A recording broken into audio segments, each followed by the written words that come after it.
Man, oh man, there has been so much today, and I truly don't know where to start. So I'm just going to make sure that we start off with a few facts. So a couple of facts that we need to make clear for everyone is that, number one, Director Christopher Wray, when he was appointed to be the head of the FBI, was appointed by Donald Trump. Now, I will agree that I definitely take issue with a number of decisions that Donald Trump makes, especially when it comes to the people that he decides to appoint to very important positions, including this one, because I did have to make sure that I wasn't going crazy.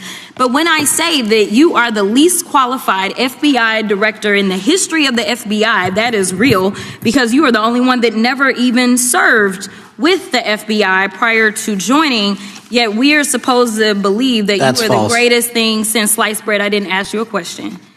Now, what I want to go through is to talk about why you are a failure and why, honestly, we just need to tell you bye-bye. I know that you got a little upset and you put on your show for your boss because it seems like you're trying to save your job when it came to talking to Senator Booker yesterday.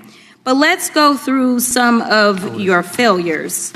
So before you were even confirmed, and I think one of my colleague from Georgia, pointed out that you were already targeting career officials so that you could direct illegal firings. Mind you, these cases that you were so upset about, which are the ones tied to Trump, the cases came through his handpicked FBI director. And frankly, when people sit around and say things like, oh, you know, we're happy because now we feel safe, I don't know who feels safe in this country except for the white supremacists, because I specifically as a black woman definitely don't feel safe. And frankly, my colleagues have been real nice to you today, and I applaud them, but I don't have the same demeanor because I know that multiple colleagues on this side of the aisle have faced death threats. In fact, somebody tried to kill one of my colleagues. And frankly, I don't know if this FBI or under your leadership, if those people would have been caught. I don't have any confidence in you. And if we start talking about the reasons that I lack confidence, we could start with you not just wanting to acknowledge some simple facts. Simple facts like the vast majority of the threats are coming from right-wing extremism. And I know my colleagues have tried to stress this, but I decided that I would maybe do it in a different way. Number one, I have a couple of UCs. Kim Buck, one of multiple Republicans receiving death threats for voting against Jim Jordan as House Speaker. Without objection. Another one, Republican lawmaker says she received death threats after voting against Jim Jordan in Speaker's race. Without objection. In addition, there was another one from another colleague who now is leaving Congress because they said that they were calling his wife anonymously and threatening her life to the extent that she ended up sleeping with a firearm. Without objection.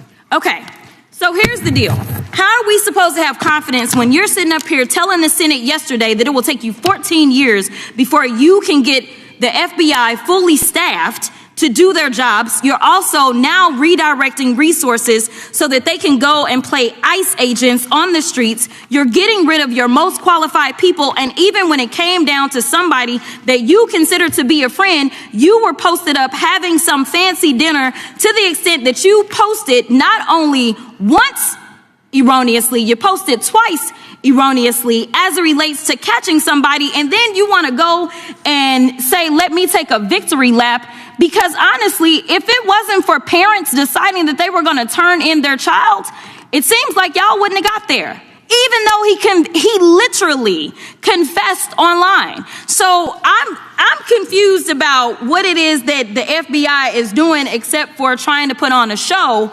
for The Apprentice, or whatever you want to call him. The day after all of this took place, there was domestic terrorism that was taking place at HBCUs. They were targeted. Yet I didn't hear anything from the FBI about what was going on. And again, black people kept saying, how did we end up in this? because the numbers are so very clear that white supremacy is a problem. And honestly, I've not heard anything out of you today that makes me believe that you're going to do anything about the white supremacy problem, the one that is leading to children being killed, children being shot, as well as members of their community as they're worshiping in their churches. The time of the gentlelady has expired. If the gentleman would like to respond to any of that. Well, I mean, I'll respond. Kash Patel, as I said when I introduced him, public defender, former prosecutor, top staffer on the House Intelligence Committee, Deputy Director of National Intelligence with the National Security Council, Chief of Staff at the Department of Defense, and FBI Director. I think that's a pretty good resume for the guy who's now running the top law enforcement agency in our country. And we've seen all the stats that he's given to the committee on how much better they're doing at getting the bad guys than the previous guy was doing. With that, I recognize the gentleman from South Carolina. Thank you, Mr. Chairman. Director Patel, I think you're witnessing some auditions, clickbait auditions for the Academy Award for my Democratic colleagues. We'll see how they fare as they're on MSNBC later on today. But do you care, before I launch into my line of questioning, to respond to Ms. Crockett from Texas on that very elaborate and theatric display? Here's what I've learned in my government service.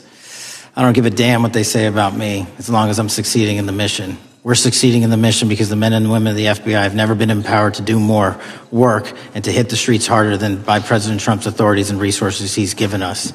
And so all I care about is that we are capturing more child predators than ever before, taking more drugs off the streets than ever before, that we are capturing murderers at a significantly historic rate, and we're delivering this country the lowest murder rate in recorded history.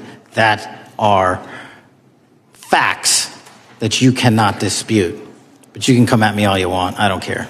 Thank you, Director, for that. And we appreciate your service. We appreciate the results speak for themselves, I think, pretty plainly, and your commitment not only to results, but to transparency. So we do appreciate that. This exchange clearly reflects the deep polarization in modern politics, where hearings are no longer just oversight mechanisms, but arenas for competing narratives and power struggles. Based on the content inside, the argument is structured as a direct attack on the competence and legitimacy of FBI leadership, while emphasizing domestic security threats, particularly right-wing extremism, as evidence of failure to protect citizens. This represents a political strategy that shifts focus away from reported achievements and toward perceived gaps in real-world outcomes, raising doubts about the actual effectiveness of law enforcement institutions. On the other side, the response reveals a familiar defensive strategy, dismissing criticism as political theater while emphasizing results, statistics, and performance to reinforce legitimacy.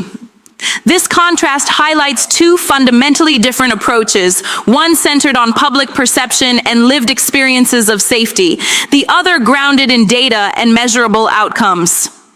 Ultimately, the debate goes beyond whether the FBI is performing well. It becomes a contest over public trust, whether people believe official statistics or the warnings about threats they feel in their everyday lives.